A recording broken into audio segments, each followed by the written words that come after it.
Donc bonjour à tous, bienvenue sur la chaîne Philippe est dans le pré.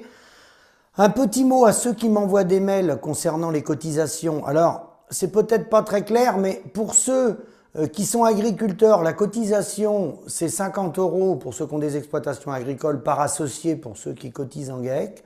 Pour les personnes non agricoles, c'est pour ça qu'on a mis cotisation individuelle, les gens qui font d'autres métiers qui ne sont pas agriculteurs, la cotisation simple, c'est 40 €. Et puis après, quand on parle d'accompagnement, c'est ceux qui ont besoin d'un appui, soit comptable, soit avocat, soit etc. Souvent, c'est des gens, on leur fait faire des démarches et on a des premiers conseils par des juristes ou des avocats qui sont à des prix très réduits, voire des conseillers en retraite. C'est pour ça qu'on a mis plusieurs rubriques. Mais pour les agriculteurs, c'est 50 € pour l'année.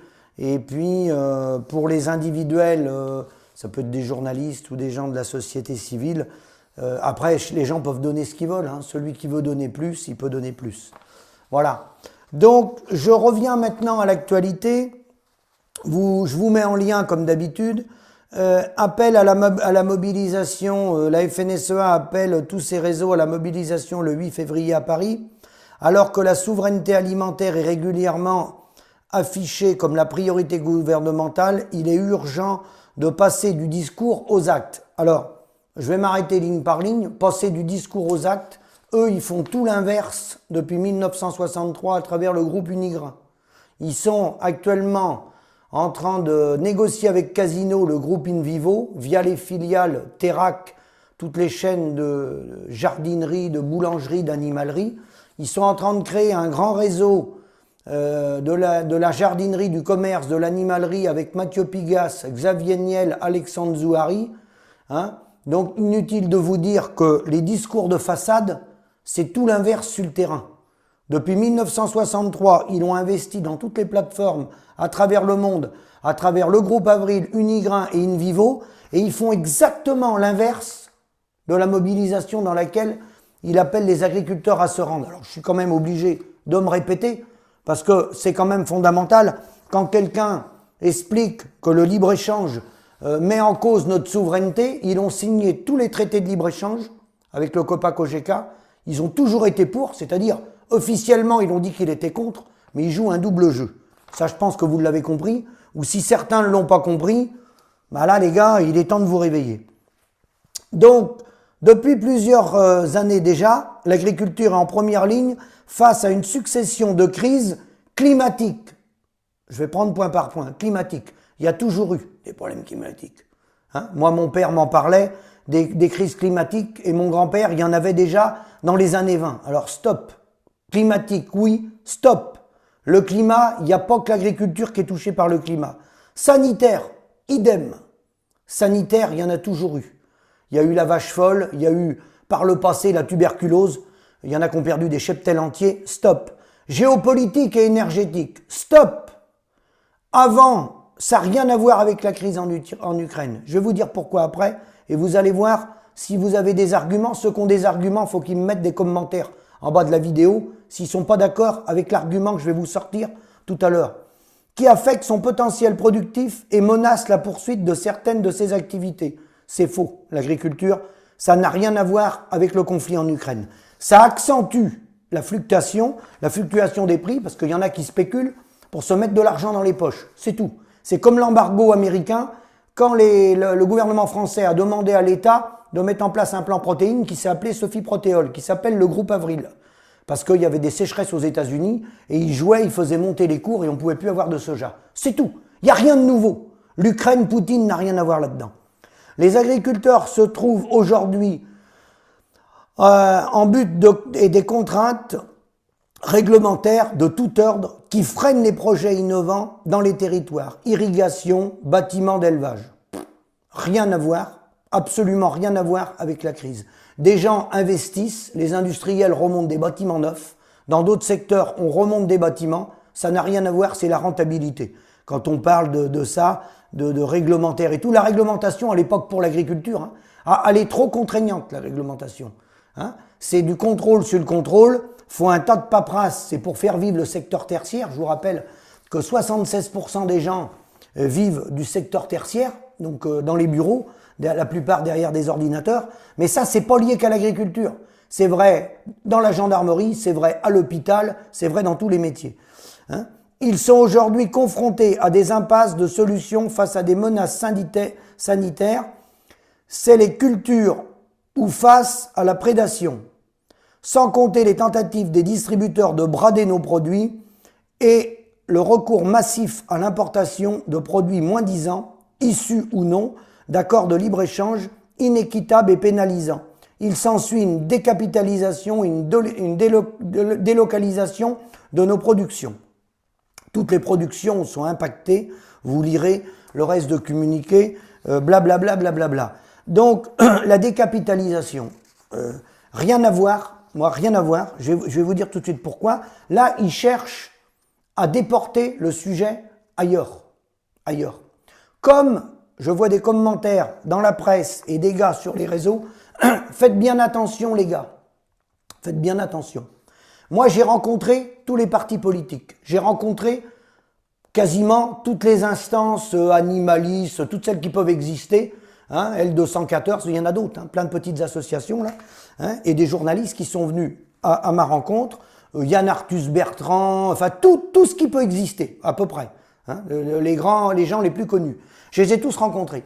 Faites bien attention à un truc, les gars. Ça, c'est pour vous manipuler. Il y a une partie des écologistes, comme dans tous les partis, comme dans tout, il y a de l'idéologie, comme dans tous les partis politiques. Il y a des écologistes qui veulent un monde où il y aura plus de végétal et où on va consommer moins de viande animale, surtout contre les élevages industriels, mais pas contre l'élevage en plein air ou l'élevage bovin. Il y en a une autre partie, eux, ils sont pour l'extinction de l'élevage. Ils veulent manger que du végétal. Idem pour les véganes.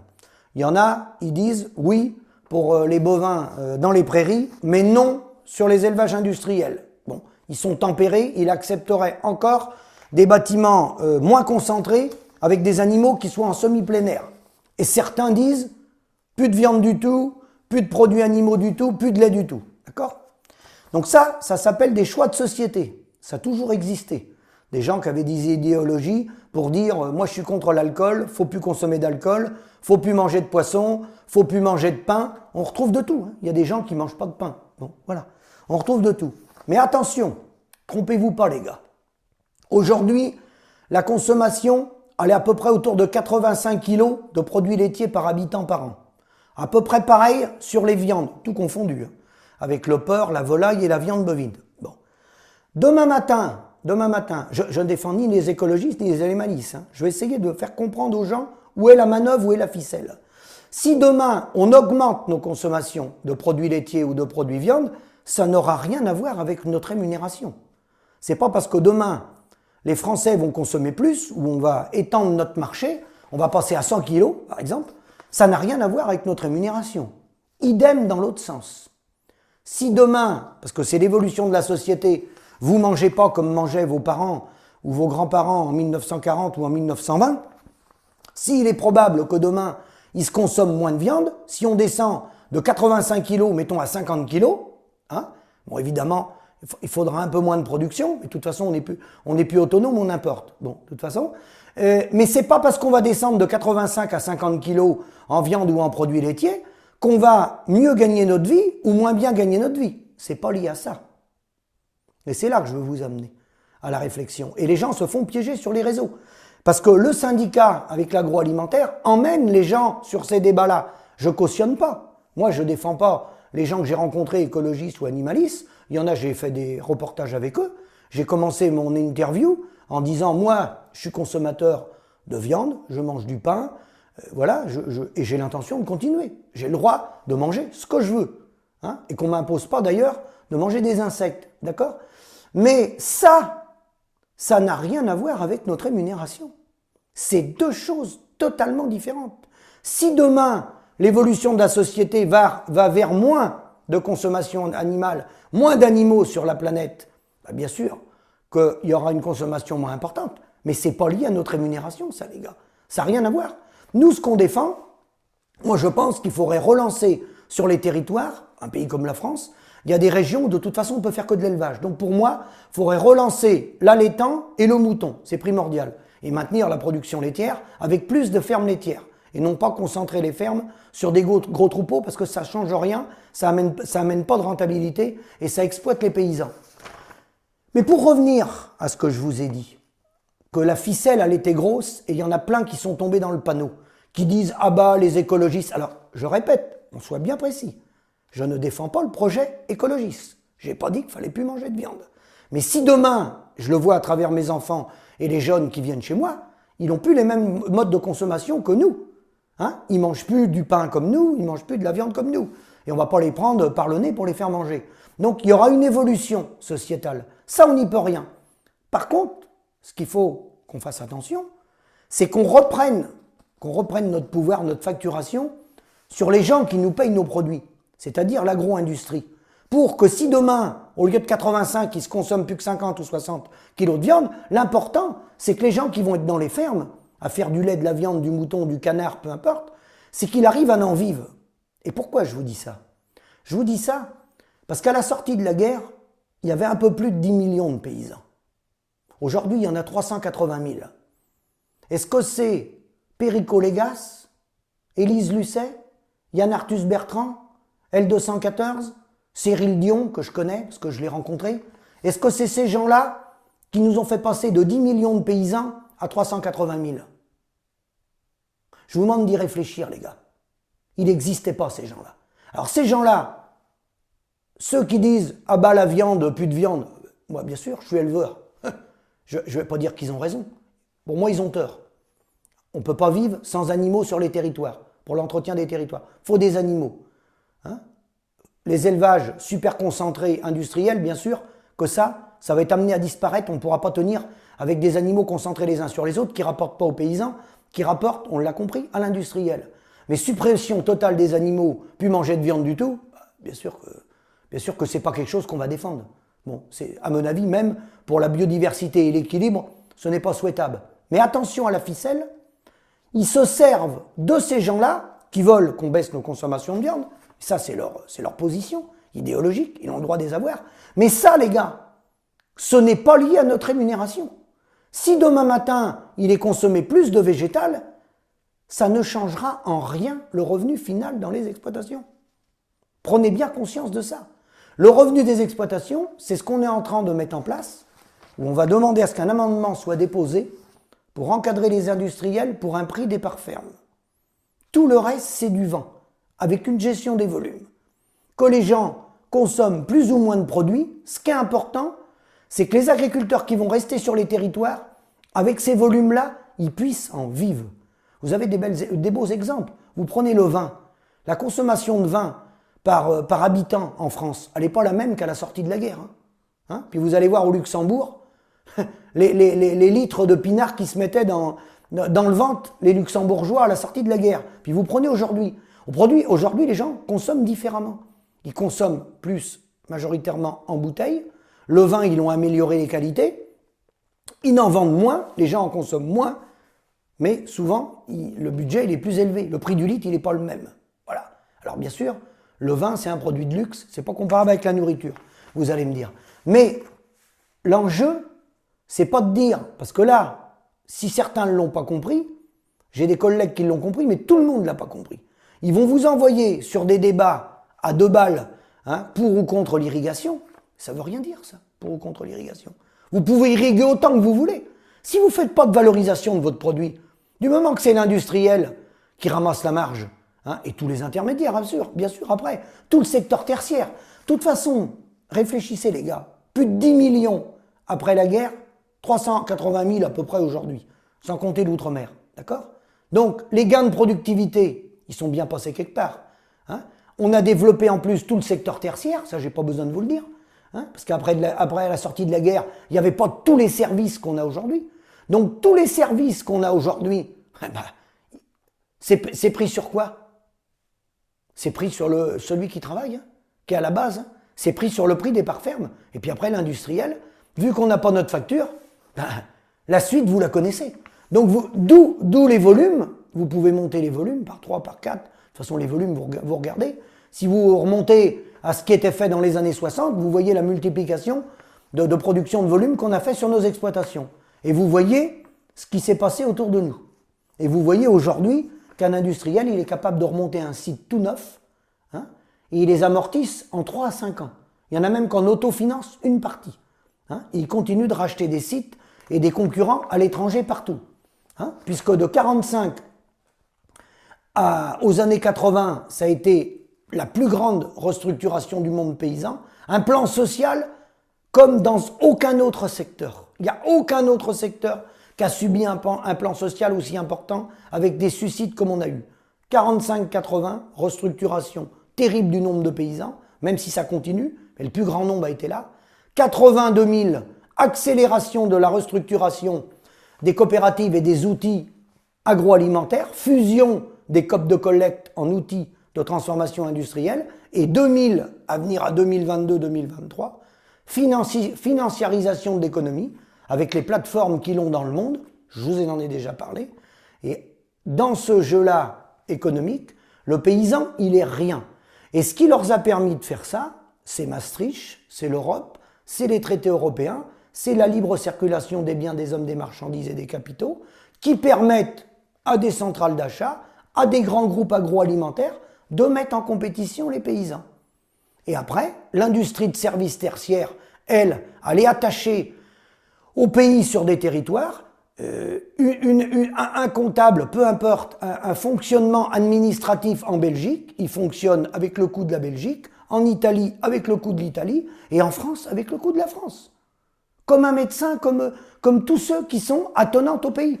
D'où la notion de produit intérieur brut territorialisé et de produit intérieur brut mondialisé. Alors après, pour terminer ma vidéo, quand même, une petite remarque.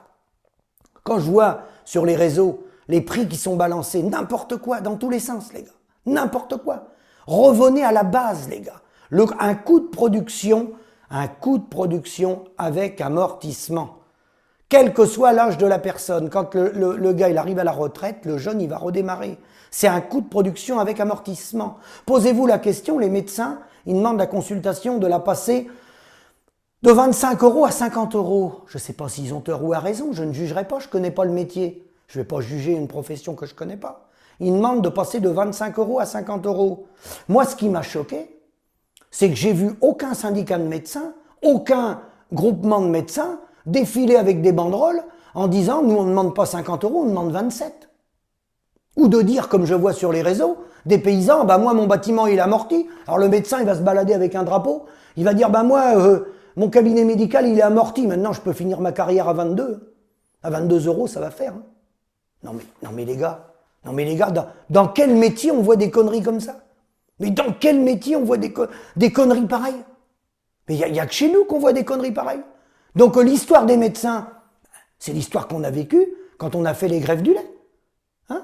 Syndicats, collabos, des industriels, qui allaient demander 30 centimes au ministère, alors que nous on demandait 40 à ce moment-là, 10 de plus. Il y a plutôt un écart de 15 maintenant. Il est plus de 10. Il faudrait demander 15 de plus, hein, au moins. Mais voilà la trahison que je vois là, les gars avec des œufs. Ils veulent faire la grève des œufs. Hein? Mais les gars, il faut vous réveiller. Il y a longtemps qu'on l'a dit qu'il fallait faire ça. Mais alors après, quand vous passez à la télé, demandez pas 1 centime. Demandez pas 1 ou 2 centimes. Hein? Parce que les gars, non, c'est pas possible. Et les gars, il y en a, je sais pas, mais faut retourner à l'école, les gars. Mais on est quoi là? On est au temps de l'esclavage là? On est au temps de l'esclavage? L'assiette de cotisation qui a été retenue par la Mutualité sociale agricole sur les cotisations versées par l'ensemble des paysans de la ferme France, c'est 7 807 € pour l'année 2021. 7 807 €. Vous divisez par 12. Non mais les gars, n'allez pas demander quelques centimes. 7 807 €. De quoi parle-t-on? De quoi parle-t-on? Et puis après, vous allez dire que nous faut une retraite digne. Mais non les gars, de toute façon, même si vous validez vos trimestres, vous n'aurez pas cotisé suffisamment. Il y aura des critères qu'il faudra avoir cotisé l'équivalent d'un SMIC. Bon, donc, défendons la priorité de la priorité. Laissons les écolos, ceux qui sont dans leur idéologie et tout ça. De toute façon, les gens vont pas manger que des fleurs. Hein. Bon, laissons les idéologies, revenons au centre du problème. Le centre du problème, c'est le prix départ ferme. Encadrer l'agroalimentaire qui est en cogestion avec le syndicat. Il est là le problème. Encadrer le prix départ ferme avec, bien sûr, en même temps, une gestion des volumes. Mais on sait faire. La gestion des volumes, on l'a fait. Vous vous rappelez, on l'a fait en 84. Elle a même été faite au niveau européen. Bon. Et tous ceux qui ont fait sauter les quotas, regardez le quota betterave, tout ce qui a sauté, vous avez vu derrière? Bon. Voilà le résultat du libre-échange. Alors, ces gens-là qui appellent à manifester, ils ont toujours défendu le libre-échange, ils ont toujours voté pour des gens à l'élection présidentielle ou à l'Europe qui étaient pour le libre-échange, ils ont toujours rigolé des partis qui remettaient en cause le libre-échange. Hein? Moi, je vous invite maintenant à regarder les propositions qui sont faites par les souverainistes. Georges Kuzmanovic, des gens comme Georges Kuzmanovic, Michel Onfray, Guillaume Bigot, il y a Nicolas Dupont-Aignan, souverainiste, et plein d'autres, François Asselineau, etc. Je vous invite à regarder ce que proposent ces gens-là. Ils ont bien vu ce qu'a conduit les peuples, pas que la France, les peuples européens à être tirés vers le bas. C'est le libre-échange. Ça ne fonctionne pas. Ça ne peut pas fonctionner. C'est facile à comprendre. La libre circulation, alors surtout qu'en plus, c'est réservé qu'à une certaine catégorie de la population. Le libre-échange, il ne s'applique pas à tous les métiers. Certains, eux, bizarrement, ils ne sont pas concernés par le libre-échange. Ils ont des protections. Ils ont des vêtements de protection. Eux, ils ne sont pas concernés. Non, le libre-échange, c'est ça qui a appauvri les peuples. Ça, on peut le prouver très facilement. Alors bien sûr, ça fait monter le niveau moyen des Chinois et des Indiens. Bien sûr, eux, ils mangeaient un bol de riz. Alors au lieu de manger 2 bols de riz, ils en ont 3. Bien sûr, ça a monté, pas toutes les catégories, mais ça en a monté une bonne partie. Ils sont passés de la pauvreté à une pauvreté moins importante. Hein. Ils se sont rapprochés des classes moyennes. Mais automatiquement, ça a effondré les pays comme les nôtres. De toute façon, c'est très facile à comprendre. Hein. Très très facile à comprendre. Donc, les manifs, ne vous faites pas manipuler. Regardez qui a demandé les traités de libre-échange, qui nous emmenait en bateau depuis 40 ans, qui continue de nous emmener en bateau, hein, à travers le groupe Avril et tout, qui continue d'investir à travers le monde, et il parle de souveraineté. Alors, parler de souveraineté, après avoir investi à travers le monde, que ça soit LDC, que ça soit Unigrain, que ça soit Invivo, que ça soit Sodial, que ça soit les semenciers à travers l'Imagrin et tout ce qu'on a, qui ont implanté des sites un peu partout à travers le monde, hein, et qui nous parlent de souveraineté, alors que c'est eux qui ont organisé la compétition pour appauvrir les paysans, bah les gars, chapeau, chapeau. Alors, ouvrez les yeux, prenez le temps d'aller voir sur YouTube les vidéos, ne vous faites pas endormir par certains grands médias, hein, surtout, et puis bientôt je vous parlerai du salon de l'agriculture, parce que le salon de l'agriculture, comme l'a dit Perico Légas, c'est une vaste fumisterie. Le but du jeu, en ce moment ils mettent les bouchées doubles, c'est de trouver des petits soldats pour prendre la relève dans nos exploitations, pour continuer de faire tourner, alimenter les laiteries, les abattoirs, les semenciers, etc., etc. D'où l'idée de pousser à fond les bassines pour irriguer. Parce que l'irrigation, les gars, trompez-vous pas. À chaque fois qu'on a fait des investissements, ça n'a jamais été pour nous. Ça a toujours été pour ceux qui étaient autour de nous. Tous les services qui vont monter les études, tous les bureaux d'études, eux, ils vont prendre leur marge. Hein. Puis derrière, la suite du projet, ça, ils n'en ont rien à foutre. Celui qui va être piégé, c'est celui qui va avoir investi. Retenez bien ça. Je suis content parce que j'informe des jeunes et il y a quelques années, il y en a qui ne m'avaient pas cru. Et ils ont investi, hein, notamment là dans le cas, c'est dans le hors-sol, hein, et ils m'appellent aujourd'hui, il y a 3 ans qu'ils sont installés, en disant je me suis fait piéger. Voilà. Sauf que quand je leur ai dit, ils ne voulaient pas me croire. Hein. Ils avaient regardé le contrat, peu importe la coopérative, c'est tous les mêmes. C'est des contrats léonins. Il avait dit si, le contrat est clair, de toute façon, j'aurai un SMIC et demi. Hein. Eh ben non. Faux. Totalement faux. Simplement, maintenant, le bâtiment, il est monté, faut le payer, et maintenant, le bâtiment, c'est son problème. Parce qu'il est sur son terrain. Hein. Et puis, le technicien qui a fait monter le bâtiment, c'est pas lui qui fait le boulot. Puis, c'est pas lui qui va venir le payer. Alors, prenez votre temps, réfléchissez bien, vous pouvez me mettre des commentaires, vous pouvez m'écrire uniquement philippe.grégoire22@gmail.com. Quant à tous ceux, parce qu'il y en a qui m'ont écrit dans les départements que certains techniciens ou certains vétérinaires, même certains commerçants en bestiaux, heureusement il n'y en a pas beaucoup, on est très très bien avec les gens qui, le commerce en bestiaux, on a très bon rapport avec les marchands de bêtes, mais il y en a quelques-uns qui racontent des bobards en disant ça marche très bien, l'élevage marche très bien, il y en a qui ont fait des résultats exceptionnels. Alors ça, tous ces gens-là, vous leur dites, vous leur donnez ma boîte mail. On fait une réunion où ils veulent, quand ils veulent. D'accord ? Mais ils vont venir avec les documents comptables. Et puis ceux qui ont fait des gros revenus, moi j'ai chopé un comptable il n'y a pas longtemps, moi j'ai dit, on va enlever les prélèvements que vous avez faits sur les 12 mois de l'année, parce que le gars il se verse un salaire quand même, et puis la différence, on va aller à la banque, c'était le Crédit Mutuel, mais ça n'a pas d'importance, on va imprimer les billets. Ah, il m'a dit, c'est pas possible monsieur. Bah si, moi j'ai dit, je veux imprimer les billets. Parce que vous me dites qu'il y a un revenu, moi je veux le voir. Ah bah non, non, il est dans les stocks. Non, non, moi les stocks, c'est du vent ça. D'accord ? Moi, je veux le... D'accord ? Hein ? Alors, soyez bien vigilants, parce que tous les jours, les mecs, tous les jours, on est là pour nous manipuler. Pour que ça continue, surtout le plus longtemps possible, de manger sur la bête.